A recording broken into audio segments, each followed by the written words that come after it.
मेरे प्यारे भाइयों और बहनों, आज की हमारी कहानी है बंदर और लकड़ी का खूंटा, जिसका यह पार्ट नंबर यानी एपिसोड 1 होने वाला है। बंदर और लकड़ी का खूंटा। एक समय शहर से कुछ ही दूरी पर एक मंदिर का निर्माण किया जा रहा था।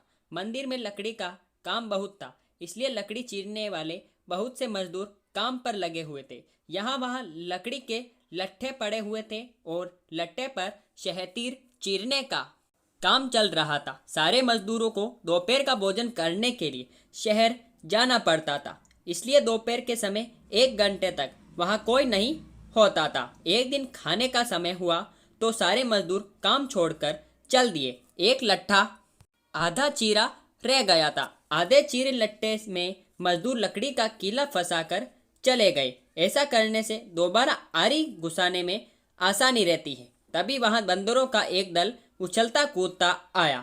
उनमें से एक शरारती बंदर भी था, जो बिना मतलब चीजों से छेड़छाड़ करता रहता था।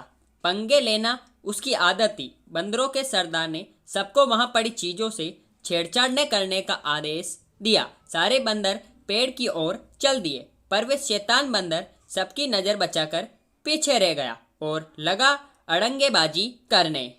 फिर उसकी नज़र अर्ध चीरे लट्ठे पर पड़ी। बस वह उसी पर पिल पड़ा और बीच में अड़ाए गए कीले को देखने लगा। फिर उसने उसके पास पड़ी आरी को देखा। उसे उठाकर लकड़े पर रगड़ने लगा। उसे किर किर की आवाज़ निकलने लगी तो उसने से आरी पटक दी। उन बंदरों की भाषा में किर किर का अर्थ निखट्टू था।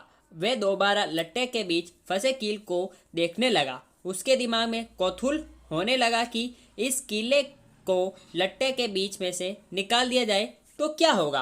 अब वह कीले को पकड़कर उसे बाहर निकालने के लिए जोर आजमाइश करने लगा। लट्टे के बीच फंसाया गया कीला तो दो पार्टों के बीच बहुत मजबूती से जकड़ा गया होता है, क्योंकि लट्टे के दो पार्ट बहुत मजबूत स्प्रिंग वाले क्लिप की तरह उसे दबाए रहते हैं। बंदर खूब जोर लगाकर उसे हिलाने की कोशिश करने लगा। कीला जोर लगाने पर हिलने व खिसकने लगा तो बंदर अपनी शक्ति पर खुश हो गया।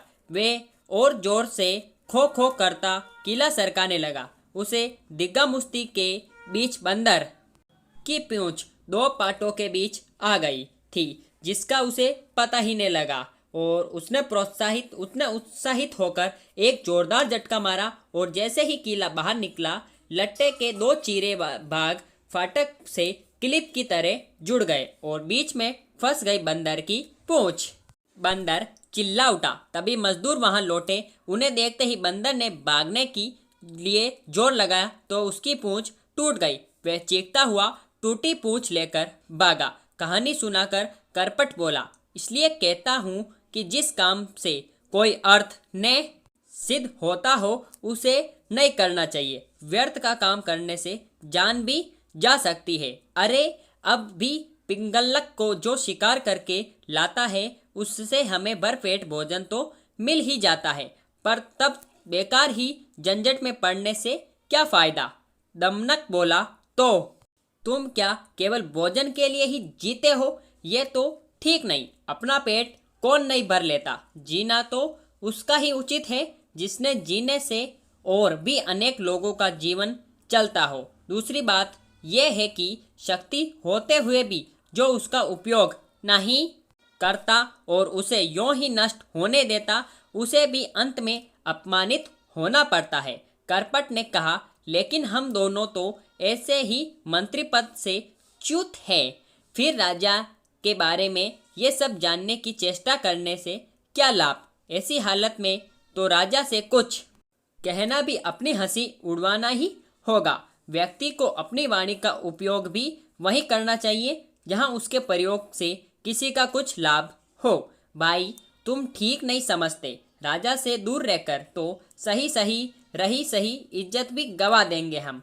जो राजा के समीप रहता है उसी पर राजा की निगाह भी रहती है और राजा के पास होने से ही व्यक्ति असाधारण हो जाता है। करपट ने पूछा, तुम आखिर करना क्या चाहते हो? तो हमारा स्वामी पिंगलक आज भयभीत है। दमनक बोला, उसके सारे सहचर भी डरे डरे से हैं। मैं उनके भय का कारण जानना चाहता हूँ। तुम्हें कैसे पता कि वे डरे हुए हैं? लो, ये भी कोई मुश्किल है? पिंगलक ने के हाव भाव, चाल डाल, उसकी बातचीत, आंखों और चेहरों से ही स्पष्ट जान पड़ता है कि वे भयभीत है। मैं उसके पास जाकर उसके भय के कारण का पता करूंगा, फिर अपनी बुद्धि का प्रयोग करके उसका भय दूर कर दूंगा। इस तरह उसे वश में करके मैं फिर से अपना मंत्री पद प्राप्त करूंगा। करपट ने फिर भी शंका जताई, तुम इस विषय में तो कुछ जानते नहीं कि राजा की सेवा किस प्रकार करनी चाहिए। ऐसी स्थिति में उसे वश में कैसे कर लोगे? दमनक बोला, राज सेवा के बारे में मैं नहीं जानता, ये तुम कैसे कह सकते हो? बचपन में पिता के साथ रहकर मैं सेवा धर्म तथा राजनीति के विषय में जो कुछ भी सुना सब अच्छी तरह सीख लिया है। इस पर पृथ्वी में अपार स्वर्ण है, उसे तो बस सूरवीर, विद्वान तथा राजा के चतुर सेवक ही प्राप्त कर सकते हैं। करपट को फिर भी विश्वास नहीं आ रहा था। उसने कहा, मुझे ये बताओ कि तुम पिंगलक के पास जाकर कहोगे क्या? अभी से मैं क्या कहूँ? वार्तालाप के समय तो एक बात से दूसरी बात अपने आप निकलती जाती है। जैसा प्रसंग आएगा वैसी ही बात करूँगा। उचित अनुचित और समय का विचार करके ही जो कहना होगा कहूँगा। पिता की गोद में ही मैंने ये नीति वचन सुना है कि अप्रासंगिक बात कहने वाले को अपमान सहना ही पड़ता है, चाहे वे देवताओं के गुरु बृहस्पति ही क्यों न हो। करपट ने कहा, फिर फिर ये भी याद रखना कि शेर, बाघ आदि हिंस्र जंतुओं तथा सर्प जैसे कुटिल जंतुओं से संपन्न पर्वत जिस प्रकार दुर्गण और विषम होते हैं, उसी प्रकार राजा भी क्रूर तथा दुष्ट व्यक्तियों की संगति के कारण बड़े कठोर होते हैं, जल्दी प्रसन्न नहीं होते हैं। यदि कोई भूल से भी राजा की इच्छा के विरुद्ध कुछ कर दे तो सांप की तरह डसकर उसे नष्ट करते हैं। उन्हें देर नहीं लगती। दमनक बोला, आप ठीक कहते हैं। बुद्धिमान व्यक्ति को स्वामी की इच्छा के अनुकूल कार्य करके उसे संपन्न करना चाहिए। इसी मंत्र से उसे वश में किया जा सकता है।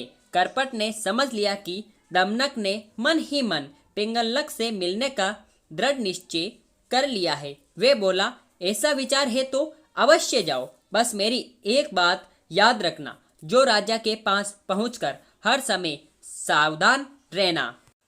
हेलो गाइस, अभी तक की कहानी आपको कैसी लगी कमेंट बॉक्स में बता देना, और इसका सेकंड पार्ट आपको जल्द ही देखने को मिल जाने वाला है। सेकंड पार्ट के लिए आप हमारे चैनल को सब्सक्राइब करके बेल आइकन को प्रेस करके रख सकते हैं, जिससे जल्दी आपको इसका सेकंड पार्ट देखने को मिल जाएगा।